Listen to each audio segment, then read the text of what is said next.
Hello and welcome to the wire WNBA show, where we talk about fantasy basketball. I'm Jason Shebilske alongside Kirien Sprecher. Today, we'll discuss this week's action from around the league, including an update on Caitlin Clark's status, as well as Breanna Stewart's recent injury. We'll also discuss some of the top waiver wire pickups for this week. And finally, we'll preview the week ahead, which features 5 multi-game slates, and we'll give you some tips for looking ahead to the fantasy playoffs. Also, it's been a few weeks now, but we have a new look. You can use the code YouTube15 to get 15% off any RotoWire subscription. With our rebrand, we have plenty of new and exciting WNBA content coming your way, and a subscription now gets you access to the RotoWire football draft kit for free. And there are plenty of useful features to check out, including draft plans, pick suggestions, and insights on the rest of your league. I've already done a few fantasy drafts this season, just complete sicko mode over the summer, and they've been a good help for that. And I'm excited to test out the new features in my fantasy football drafts this fall. The code YouTube15 will get you the best price. During today's show, if you have any questions, feel free to ask them in the comments and we'll get them answered. If you ask live, we'll get them answered on the show, but we'll also be active in the comments afterward to provide any additional insight. Injuries continue to pile up around the WNBA, and Breanna Stewart is now dealing with a leg issue. It seems as though she's day-to-day for now, but who do you think could step up in her absence? Yeah, you also got to talk about Aneesah Sabali being out for a couple of weeks too. So New York's front court takes a big hit here. But surprisingly, they had just made a bunch of additions to their front court, right? Stephanie Talbot, Isabel Harrison, Emma Messiman. Messiman's still working through the visa process. We're not really sure when she will be fully available for New York. There was a report, I think the news of her signing was like last week, and maybe on Monday, and there still hasn't been like an update, so maybe another week or so. But she's a player. If Stewie has to miss multiple weeks right now, like you said, just day to day, but if Stewie has to miss multiple weeks, Messiman is definitely the type of player who can handle a sizable usage. Obviously, coming back and not playing in the W for a long time, she'll probably be limited anyways. But I think she can make a strong impact, even if in a 15 to 20 minute role, if Stewie and Sabali remain out when she's cleared. And then you look at Talbot and Harrison. Both of them are sporadic producers. They've been that throughout their entire career. Talbot does it with the 3-point ball. Harrison does it with her rebounds. When those players have gotten minutes in their WNBA career, they have occasionally provided strong fantasy production. Definitely not someone. Talbot and Harrison definitely are players that you can pick up and be like, yes, I'm going to win my week this year or win my week this week. But they can definitely salvage a fantasy night if you're missing a player, or you have an empty roster spot available one day. These are definitely players that can provide production in Stewie's absence. And then, but again, like the newcomers, and then you could also throw Kennedy Burke, Maureen Johannes, even maybe Rebecca Gardner in this group. I think that group of 6 players is just going to split the minutes that Stewie left, right? Which in fantasy reduces all of their value. If 6 players are splitting the workload of one, they're not going to reach their peak value, right? So I think this is a long way around to say the Liberty are probably going to just have to rely on Sabrina Ionescu and Jonquel Jones more. I'm sorry, like if your trade deadline is passed, you can't really go out and target those players via trade. But yeah, with Stewie's injury, I think there's players that could be streaming candidates, could provide like solid production on days with small slates. But in the end, if New York is going to stay atop the standings without Stewie, it's just going to be because Sabrina played really well and Jonquel Jones played really well. Yeah, and with Emma Messiman especially, like she hasn't played in the WNBA since 2022, but unlike some players, it hasn't been like a production issue. She's just one of those players who really tends to prioritize overseas play. So getting to see her back in the WNBA should be really exciting and just adds to an already talented Liberty roster. I can't find the exact quote in the moment, but I think Stephanie White, the coach of the Fever, was asked about the Liberty winning the sweepstakes for Emma Messiman, and I think she just said something to the effect of, "Oh boy," just like, and I think that will be the sentiment among a lot of coaches in the league, because Messiman is a really strong player who has a veteran presence who can provide like that expertise as the season progresses. And the fact that she's joining an already stacked team with the Liberty, I think that if it doesn't make them title favorites over the Lynx, it at least like improves their odds to win the title. Yeah, absolutely. And the thing with Miss Simon that I love is that, she isn't a one-trick pony. She does everything well. She is the perfect player to add to a team like the Liberty because, if Stewie misses time, she can score some more. If Ionescu misses time, she can play in the high block and facilitate offense. If Jonquel misses time, Emma can be on the boards. She shoots very well from the free throw line. Doesn't shoot a ton of threes, but can make threes. Strong field goal percentage. Great defender. Like she's just a jack of all trades. That is, for lack of a better term, just the perfect insurance policy for anything that pops up, like a Stewie injury or an Ionescu injury. The rich just keep getting richer, and I would say we obviously probably pump the brakes. Wait till she actually plays in a game. Has like we said, she's has been playing basketball, but not in the W, right? So pump our brakes maybe a little bit and see how she looks when she comes. But this signing there was a reason why there was a lot of news around this signing. It's a big deal for New York. Yeah, and with that being said, if she is available in your fantasy leagues, I think that she is probably the biggest risk reward potential of any of the players that we mentioned with the Liberty. But the upside, especially like once Breanna Stewart is back, I think that it's still very possible that Miesman is able to maintain like consistent fantasy production down the stretch. So if she is available in your league, I think she's certainly worth taking a flyer on, especially if there's someone on the end of your bench who just hasn't really been producing all that much. You can probably get rid of them at this point and pick up Miesman and see if she can do something down the stretch. We also got some unfortunate news that Caitlin Clark doesn't have a timetable to return. She was recently reevaluated and no additional injuries were discovered, but it seems as though she could at least miss several more games since the Fever have said that they're prioritizing her long-term health. Despite winning the Commissioner's Cup, this season just hasn't gone as expected for the Fever. I have my Fever Stranger Things jersey on out of solidarity with them, but they sit at 6th place in the WNBA standings, and it's possible that the team even misses the playoffs depending on how the next few weeks go. Kirien, how worried are you about Indiana? Yeah, it's certainly possible they miss the playoffs, especially if Clark misses a lot of time here. I will say that they won that Commissioner's Cup championship game without Clark. And they won a couple games here in a row without her. So I'm not too worried about the Fever. I'm not too worried about Caitlin Clark. It's just kind of going to be like a wait and see, like wait until she gets back on the court. But yeah, this battle for the 8th seed, it's getting interesting. Golden State is slipping a little bit. We'll talk about that more later. Los Angeles is on a hot streak. To me, the Caitlin Clark reporting sounds like a team and an organization that is very confident in their ability to win games without Clark. And they're like, look, when she's on the court, she's been taking a beating. That's well documented. Obviously, Sophie Cunningham, her teammate, has publicly outed the refs, and that's been well documented.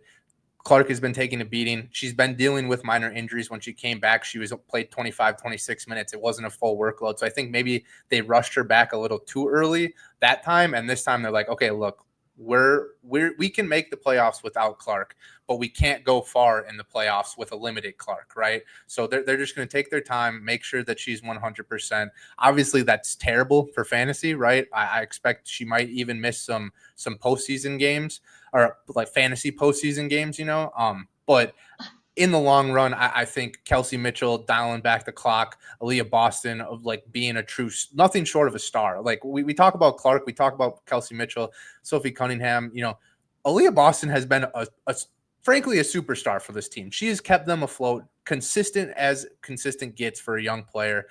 So yeah, I'm not too worried about the Fever. I think they'll be able to stay in the playoff picture, but maybe not have home court advantage in the playoffs. Yeah, the Fever just seem like a logical playoff team, even though the middle to low end of the standings are pretty crowded right now. The Sparks sit at 10th place in the standings, but they're still just 2.5 games back of the Fever. I would be pretty shocked given the disparity between the way the two teams have played this year. I'd be pretty shocked if the Sparks made the playoffs over the Fever, but I think the possibility certainly exists that the Fever could, at least like the last week of the season, still be fighting to actually clinch a spot. And we got a timely question from Jeff Whiteley. Any word if Paige Beckers will play tonight? We just got it across the wire. Paige Beckers is not on the injury report for the Wings tonight. She will play. That note will be coming on rotowire.com in just the next few minutes if it isn't there already. But Paige Beckers will be back tonight. We'll talk about some Wings backcourt players later during the waiver wire pickups. I think that there's still possibilities, but it'll certainly be a big boost for the Wings. Maisha Hines-Allen has also been cleared to return from a 3-game absence. Maddie Siegrist will remain out, but the Wings will be a lot closer to full strength tonight. Thanks so much for that question.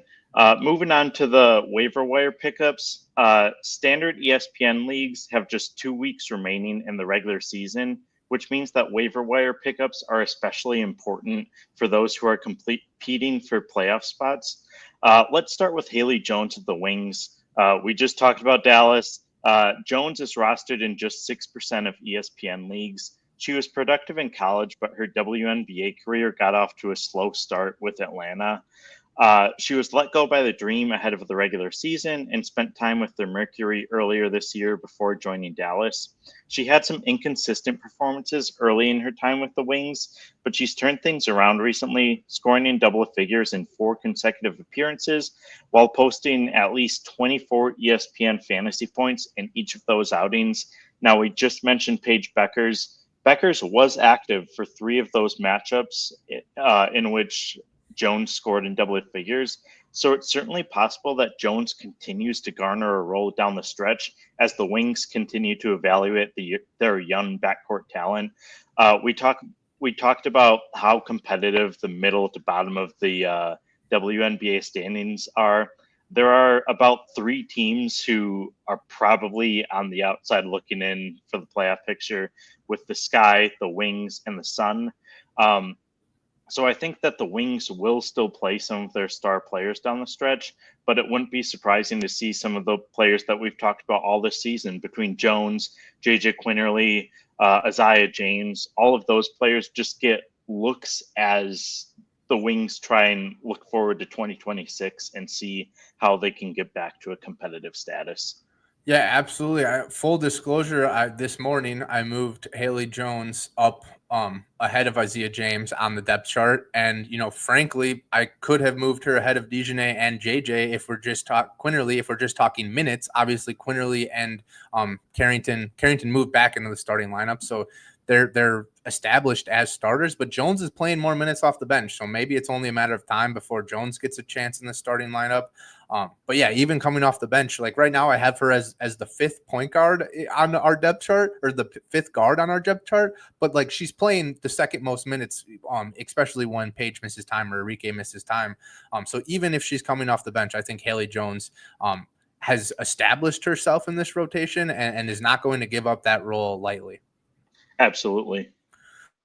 Yeah, so, we've talked about this player a lot. She's still below 40%, so I'm going to bring it up one more time. But Aneesah Morrow moved into a starting role over Olivia Nelson-Ododa on Sunday. The Sun actually won that game, and it had a lot to do with Morrow's production. Nearly posted a double-double. Connecticut needs to prioritize developmental minutes eventually, and Morrow is more than capable of playing winning basketball while playing developmental minutes, evidenced by last night. Or maybe that was an afternoon game. I get confused with the all day slates, but so yeah, I expect a lot of heavy minutes. I've said it a lot from Morrow down the stretch. You're going to talk about a couple more Connecticut players too, like Marina Mabry's back, and that's a good thing, I guess. But her trade demands, I just don't think Connecticut. I think there's going to be a lot of minutes available for Connecticut as the season goes along, and the rookies Morrow and Lacan should at least be on your radar going forward, because they could be getting heavy minutes. Absolutely. And Marina Mabrey does seem to be like gelling with her teammates a lot more this season than she did maybe last year. So I think that's at least a positive for her trade request. But yeah, similar to the Wings, there are a lot of young players in Connecticut um, who will probably be prioritized down the stretch. And Aneesah Morrow is at the top of the list. I think that maybe the reason why she's still rostered in under 40% of leagues is that people are still seeing that like her early season production and are like waiting for the other shoe to drop. She was dealing with an injury at that time. And even though she played in a lot of games over that stretch, I think that the Sun were really bringing her along slowly. She still had a few duds of performances in recent weeks, but like in her last game in June, she posted 41 points, preceded by 38 points. So she's posting similar production to some of the like long shot players that we'll be talking about later on. But she's shown that upside that like if she can reach that extra level, which signs point to her probably getting back to that point down the stretch because of where the Sun are in the standings. I think that she has a chance to be a really consistent double-double threat, and that should really help her for fantasy purposes. Absolutely, and you're not wrong about the couple of duds, and it seems to almost be like on a schedule, right? 3 good games, dud. 4 good games, dud. 3 good games, dud. So maybe you can predict when that dud will come, but for now, it's just like for a player that is not rostered in more than 40% of leagues, and you can probably find her on the waiver wire in some of your leagues. This is more than a streaming candidate. This is a player you can start and count on quality production in 75% of the games that week. Obviously, that's not, a huge endorsement, but that's quality production. There's no reason why we should be seeing zeros or players with like red O's on their name in the ESPN standings. There's lots of productive players here to pick up. Use that waiver wire. If you don't, you're not going to win in the fantasy playoffs. For sure. And she is coming off 4 solid performances. So if you pick her up for tonight's game and she struggles a little bit, don't blame us. But no, I'm just joking. I think that she does have a lot of potential against the Storm and just consistently down the stretch as well.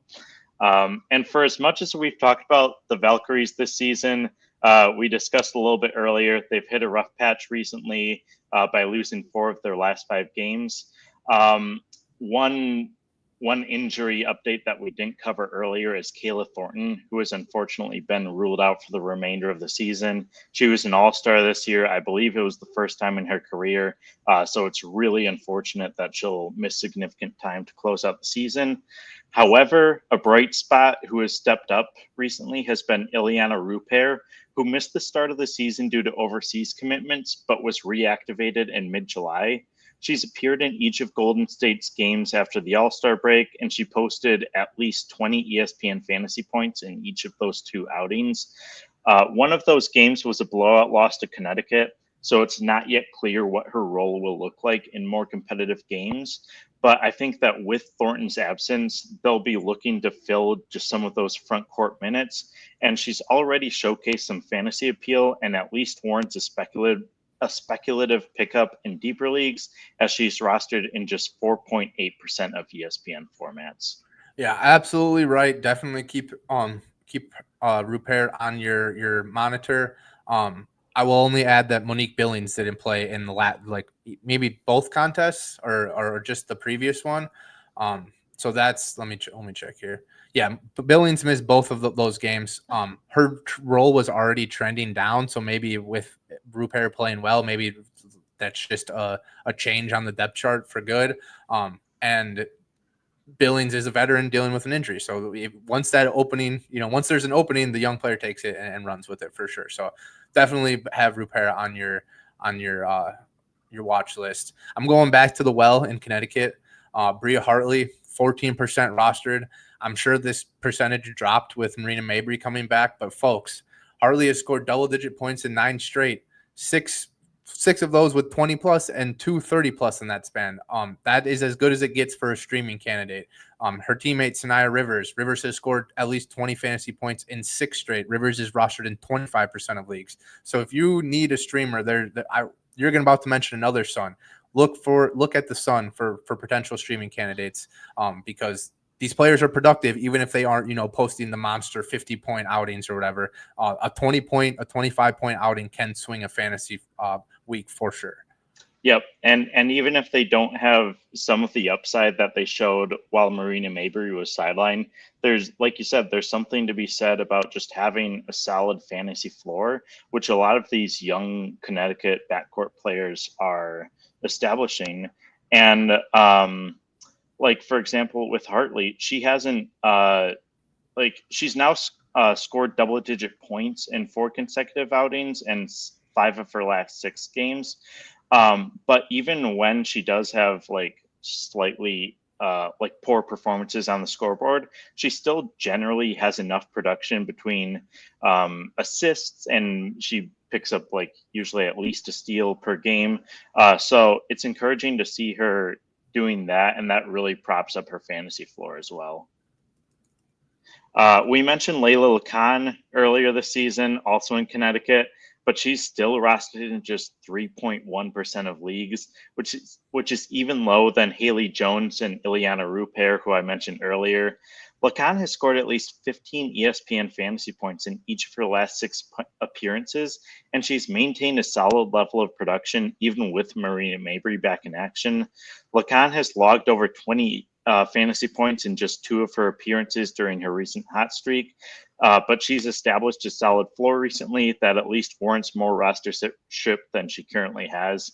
So basically, if you're just tuning in, basically any Connecticut guard not named Breanna Stewart has some streaming appeal between Sanaya Rivers, Bria Hartley, Leila Lacan, and especially late in the season as weird things happen with rotations. I think that those players will have an opportunity to step up.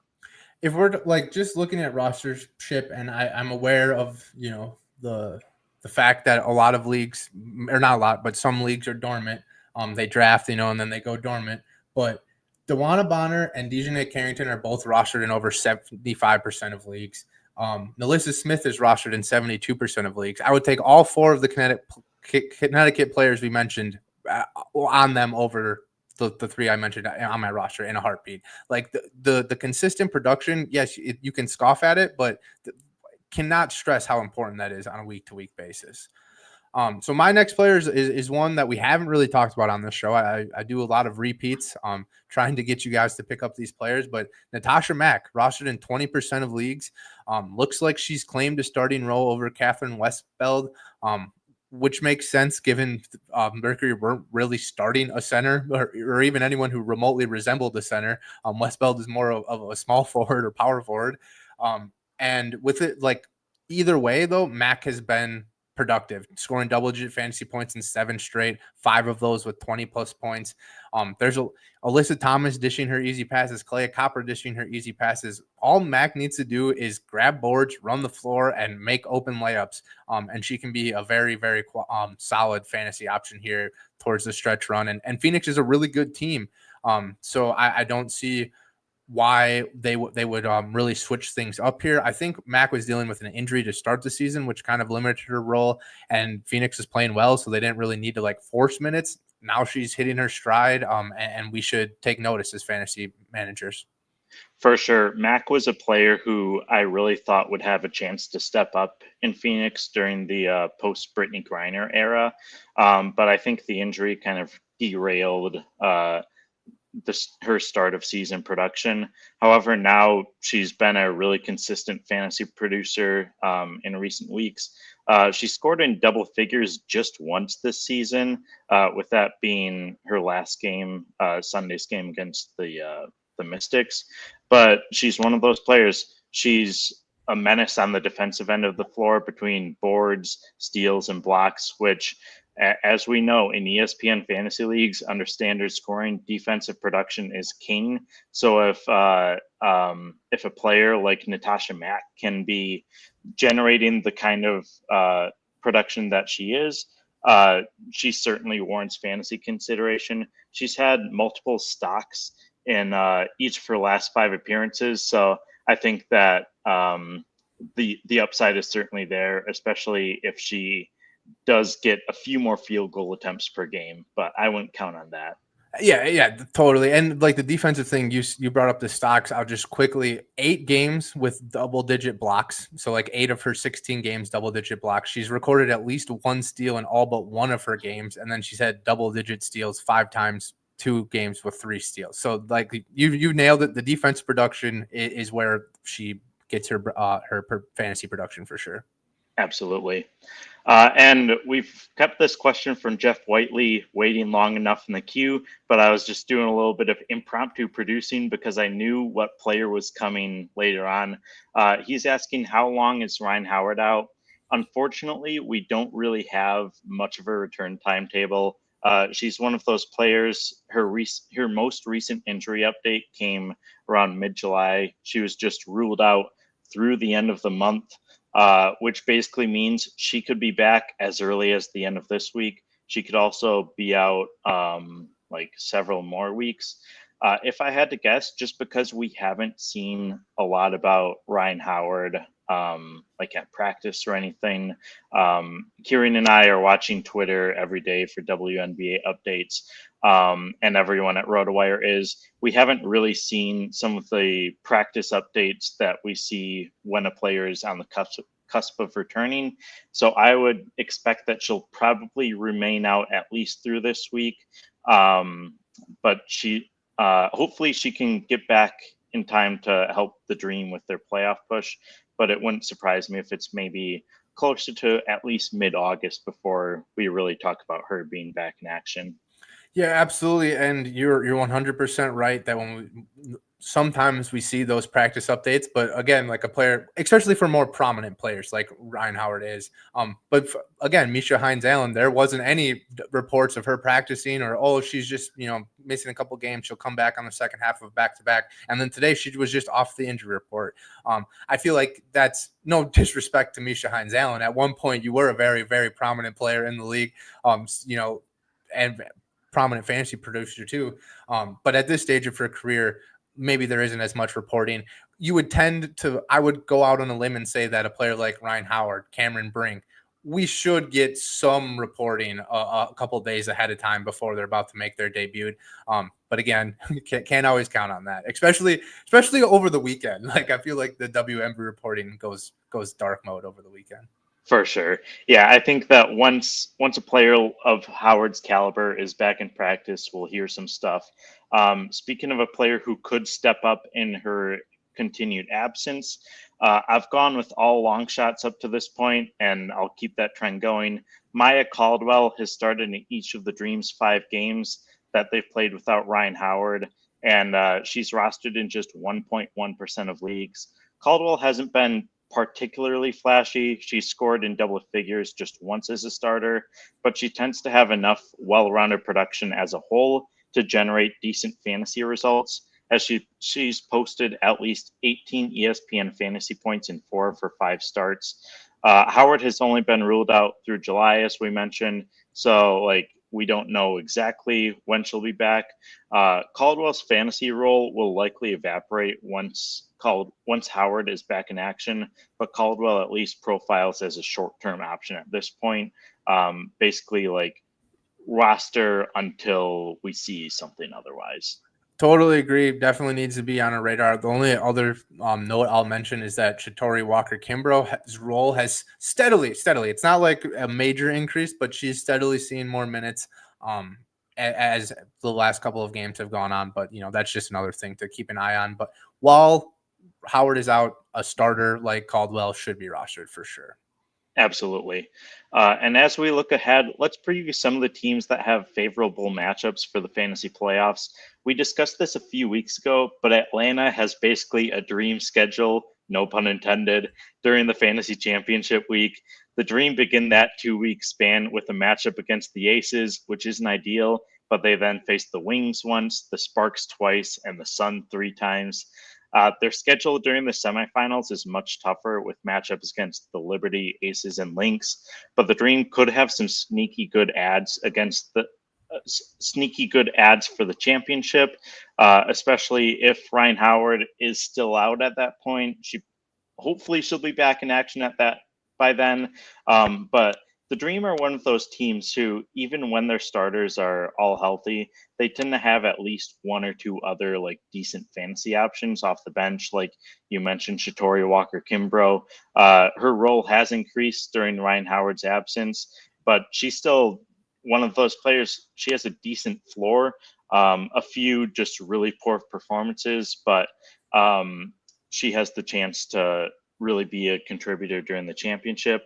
And another team with favorable matchups during that final 2-week span of the WNBA season is the Aces, who have 6 games. During that span, they face the Sky 3 times, the Sparks once, the Dream once, and the Lynx a week before the end of the season, at which point Minnesota could be resting some of their key players ahead of the WNBA playoffs. The Lynx right now have a 3.5 game lead against everyone else in the WNBA. So if they can increase that margin down the stretch, it's possible that they'll just be getting their players basically some scrimmage minutes if they are able to lock up the top seed. Yeah, absolutely. And, they have a 3.5 game lead on the Liberty, who just lost arguably their best player. So that lead could expand even more in the coming days. I got nothing to add on the playoff preview. I'll bring more next week. I'm just looking at this week.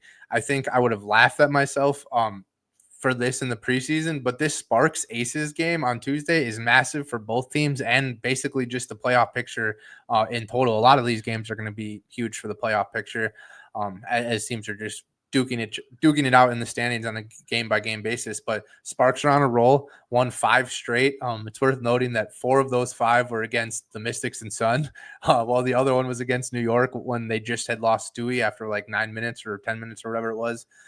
So a lot of good matchups there in the Sparks, but they've got the confidence now, got the longest winning streak in the W, and they head into a matchup with the Aces, whose struggles have been well documented. But on the flip side, the Aces made a starting lineup adjustment, benched Jewel Lloyd, started Christian Bell, who hadn't really had a role at all this season. That worked out. Both players, Jewel had a great game off the bench. So we'll see if that pans out for Las Vegas moving forward. But both of these teams are kind of, totally different in terms of their roster build. Obviously, Aces are expecting to compete now. The Sparks are not really expecting to compete, but they've kind of hit gold here. You could also look at maybe Cameron Brink coming back. They did say that she would play before July ends. Well, this is the last chance for that to happen. So I still am project for full disclosure. RotoWire, we're still treating her as doubtful until there's an official update that she's even questionable to play. Then we'll give her some minutes. But yeah, like the Ryan Howard situation, since that update, we haven't really heard much. So it's hard to take a story from 3 weeks ago and be like, oh yeah, she's going to come back tonight. Remember that story 3 weeks ago? So a lot to watch in this Tuesday matchup between the Sparks and Aces, which I would not have expected 3 months ago. Yeah, I mentioned earlier in the show that I would be shocked if the Sparks made the playoffs over the Fever, and I still kind of would be. But the fact of the matter is, they should be a completely different team once Cameron Brink is back in action and at full health. And so I think that the wild card for the final month and a half of the season now is when can she return, and also when can she get back to full conditioning, because I think that once she is back in action, she might be one of those players who, even if she's starting, she sees kind of in that 15 to 20 minute range, depending on how the Sparks are bringing her along. It's possible that they're just trying to bring her along in practice in a way that she's able to get north of 20 minutes once she's back. But I would still certainly roster her in basically every fantasy format once she is back, especially given how dominant she is on the defensive end of the floor. But prepare for her to not show quite as much upside as she has like in the past. Yeah, when she at to start her rookie year for sure. We talked about it briefly before the show, so might as well bring it on air. But even if she's in that 15 to 20-minute role, a la Shakira Austin, like you look at Dominique Malonga right now in Seattle, the starters are playing less minutes. All three of these players are kind of have the same, build where the per 36, to use an NBA term, like the production that they have, even in limited minutes, is worth rostering them. And then when you see the Shakira Austin get that 25, 30-minute role, you see that fantasy explosion. Cameron Brink, Malonga probably not going to reach that to end this season or in the fantasy playoffs, but they can still provide solid fantasy production like Austin had been doing earlier in this season and in previous season when she was getting that limited role. For sure. I think that there are a lot of those types of players who could really emerge over the final few weeks of the fantasy season, and we'll be sure to get you updates as we go along. That does it for this week's show. Thanks so much for watching. We will be back next Monday at 1 p.m. Central. Be sure to join us then. Good luck, everybody. Like and subscribe.